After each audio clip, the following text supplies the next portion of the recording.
بڵاو ڕێز هاوڕێیان بابەتی کوشتنی حاجی ئاسو کە پێشمەرگەیەکی پارتی بوو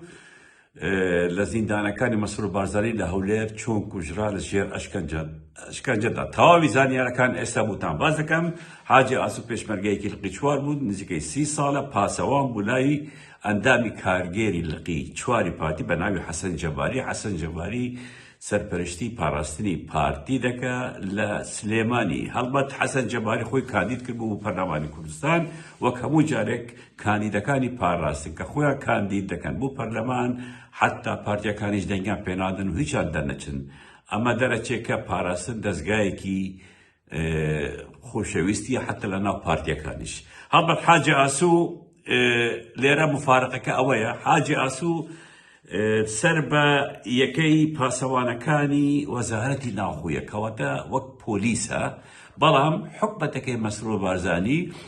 پۆلیسی وەزارەتی ناوخۆ دەیبات دەکاتە پاسەوانی کارگێری لق حزبە، لق مەسرور لق بارەگایەکی حزبیە، یعنی کە ئێمە دەڵێن ئێوەی حکومڕانی نین، ئەمە سیرکە کابرا سەر بە وەزارەتی ناوخۆیە لە یەکەی پاسەوانان دەتان بردووتە ناو لق وەک پاسەوانی کارگێری لق، کەواتە ئەوانەی لە لق داوام دەکەن زۆربەی هەرە زۆری کارمەندی حکومەتن. ئەمەیە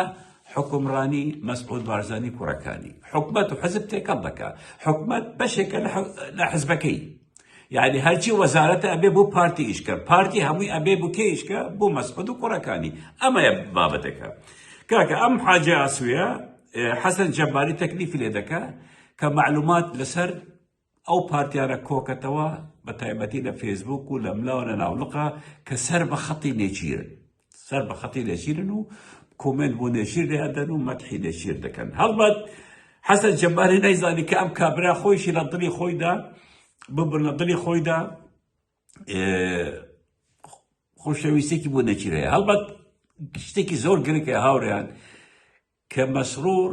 بەڕێخستنی بە منەظەمی لەسەر ئەو کەسانە ئیش دەکە کە لە ناو پارتینە لایەنگەری نێچیرن، هەر بزانێ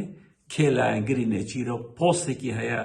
یان شتێکی هەیە لە ناو پارتیدا یەکسەر دووری دەخەنەوە، حتا لە ناو حکومەتیشە. ئەمە 7 ساڵە خەریکە ئەو شتە تەقریبەن نێچیری بێپەڕۆباڵ کردووە لە ناو حزب و لە ناو حکومەتدا. ئیتر حەسەن جەباری پێ دەڵێ معلوماتمان بۆ کۆکەوە کە کێ نزیکی نێچیرە، کێ شت دەکە، کێشی دینەکە. دیارە حاجی ئاسوش شەی بە قسەکانی دێ و هیچ کۆ ناکاتەوە، بەڵام لە پڕەوە حەسەن جەباری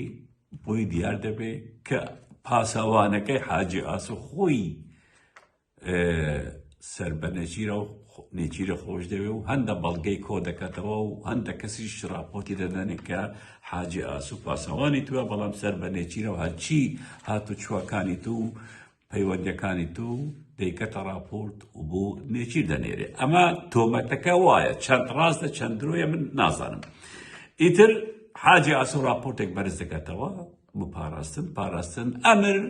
پاراستنی حزب ئەمر بە وەزارەتی ناوخۆ دەکە کە ئەم کابرای حاجی ئاسو دەستە سەر بکەن. وەزارەتی ناوخۆ کەسێک تەکلیف دەکە، ئێستا ناوکەیش بۆتم دەڵێم ناوی عەقید کانیە لە وەزارەتی ناوخۆ کە بانگی بکەن بە فێڵێک بێنە ئێرە و دەستە سەریکەن. ئەوە بوو ئەم حەسەن جەباریە بە فێڵێک حاجی ئاسووی کە لە ژێر ئەشکەنجەدا مردووە کوژراوە بە فێڵێک دەیبەنە هەولێر. حاجی ئاسو وەک پارتیەک لەگەڵ کەسێکی تر دەچنە ئەو بەریدیگەڵەوە، ئیتر لەوێەوە دەستە سەر دەکرێ و سژنی دەکەن، ئەشکەنجەیەکی زۆری لێ ئەدەن کە چ پەیوەندیەکی لەگەڵ نێچیر هەیە، چی نییە، بووکێ ئیش دەکە، شت بووکێ دەنێرێ، زۆر ئەشکەنجەی دەدەن. ئەم کابراش نازانم چی وتەوە چی نەوتووە، بەڵام ئەخیرەکەی کۆتاییەکەی تۆمەتێکی بۆ دروست دەکەن کە سەر بە حەشدی شەعبیە، سەر بە حەشدی شەعبیە تاکو لەسەر ئەو تۆمەتە حکمیکەن. خۆ ناتوان لەسەر تۆمەتی ئەوەی کە لایەنگەری نێچیرە حکمیکەن و زیندانیکەن، ئیتر تۆمەتی حەشدی شەعبی بۆ دروست دەکەن، ئیش لەگەڵ حەشدی شەعبی دەکە، ئەشکەنجەی دەدەن ئەشکەنجەرە کە اعتراف لەسەر ئەو شتە بکە کابرا دیارە اعتراف ناکە دیارە ئیتر نازان بابەتەکە چی مهم لەژێر ئەشکەنجەدا گیانی لەدەست دەدا گیانی لەدەست دەدا و پەیوەندی بە ماڵەکەیەوە دەکەن دەڵێن وەرن کوڕەکەتان خۆی کوشتووە ئەڵێن باشە بۆ گیراوە لەسەر چی گیراوە ئەڵێ معلومات و زانیاریمان هەیە بۆ حەشدی شعبی ئیشی کردووە باشە من لەک خاڵ تێداگەم ئایا حەشدی شعبی لە کوردستان مەمنوعە؟ ئایا حەشدی شعبی بەرپرسەکانی مەسرور بازایی ناچێت دەستیان ماچ دەکە ناچێت چاویان ماچ دەکە ناچێت سەردانیان بکە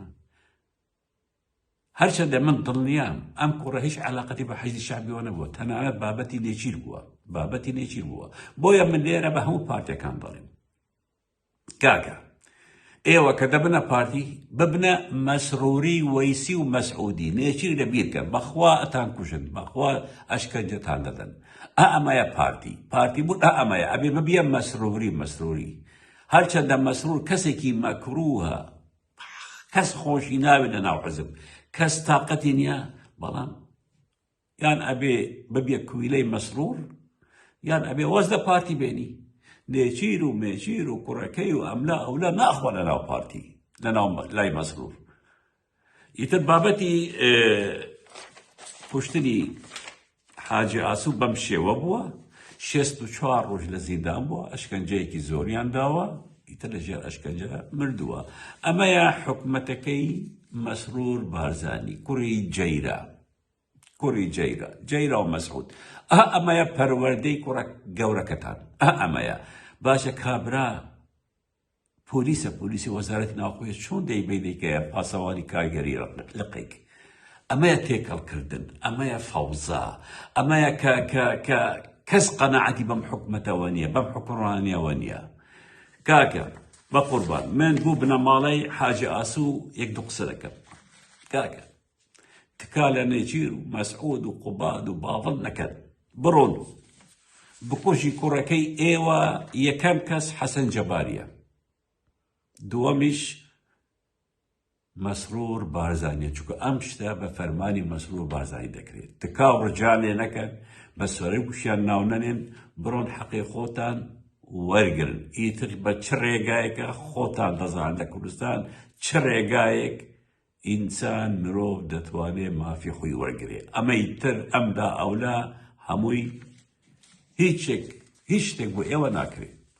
سوپاس بمێنن لە خێر و خۆشیدا